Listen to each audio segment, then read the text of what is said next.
Ding! It's been a minute. What up? It's Rajan, R.A. to the Cap J.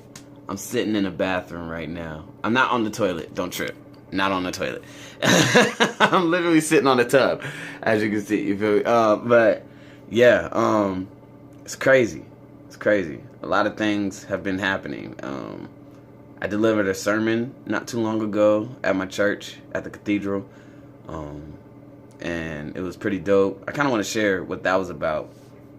Because, I don't know, I have this thing, like I know, alright, listen, I know I'm supposed to preach, right? I know I'm supposed to share that message. Literally, we all are.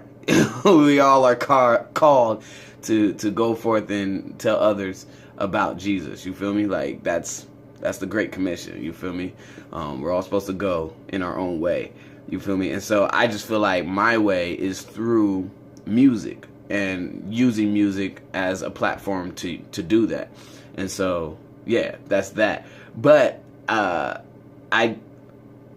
preach too. Like literally preach. You know what I mean? Like pulpit and stuff. And so, yeah, that's been something I haven't done for a while. I've been kind of doing it on Pulse. Every Wednesday I do like a Wednesday Devo, and so it's kind of like a mini little sermon. It's like a sermon in between 2 to 3 minutes, you know, which is cool with me. I'm all for that, but I don't know why I think it's different doing like 30 minutes or 45 minutes. It's just, you got to keep people engaged and all that stuff. I don't know. Maybe I think it's harder. But whatever it is, God used my wife to help me out with this one. She, a couple Sundays before, was like, hey, man, this song, Resurrecting, if you've ever heard of Resurrecting by Elevation Worship, they got this song, and it's amazing. It's really, really cool. And that, by your spirit I will rise from the ashes of defeat. The resurrected King is resurrecting me. In your name I come alive to declare your victory.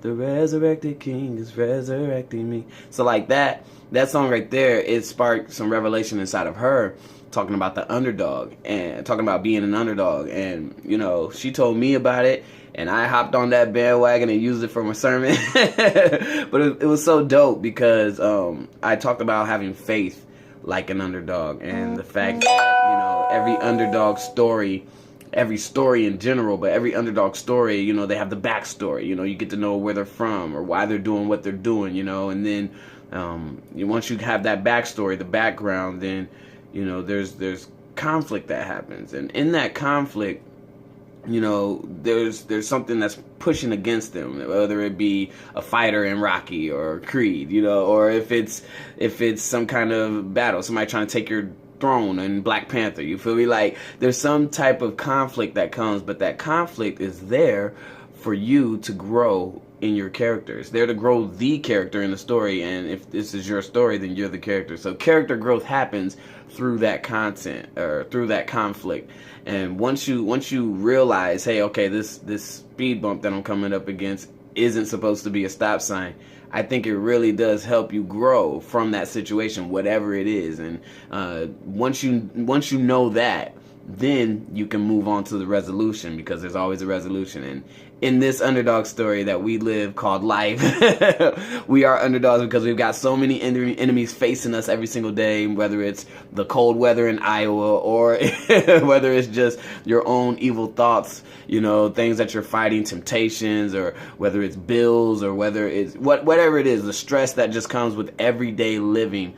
You've got to know that no matter what the enemy looks like, your God is bigger, our God is bigger, and the fact that, man, we have the victory. And so we look like we're not going to win. It looks like that a lot, but we have the victory already. And so we have to have faith and stick to it, because his promises never, ever fail. So once you find God's promise, hold on to that. You feel me? Because that's where faith is grown. That's where faith gets used, and that's how you become an overcomer, and you win that battle, and you have victory as your resolution. So that's what I preached on last Sunday, and you know, it was really cool, because there was a lady in the crowd, or in the congregation, I should say, and the friend of hers who brought her She was like, yeah, I've been trying to work on it. And I heard from somebody else that she was actually an atheist. Well, she gave her life to Christ that day. Like, she accepted Jesus. So that's pretty dope, right? So yeah, I'm just kind of reeling off of that still. I know it's been almost a full week since then, but man, I just wanted to share that and let you know I am working on more music. I'm actually doing a lot of editing, a lot of producer work. Like, I am mixing and mastering Will Tunic's album called The Orphan. I'm also going to be working on some stuff for Jonathan Stone, so look up those two fellas. And also, I got that music video that I shot. So there's going to be a music video on the way with Celebration, which features both of those artists. So yeah, it'll be cool. It'll be cool. I don't know when I'm going to have time to actually work on that music video, but it is what it is. I'm not rushing it. I'm not putting no timetable out until I actually know, because I want to give y'all great quality and content. Until next time, it's your boy Rajan, R.A. to the Cap J. Yeah.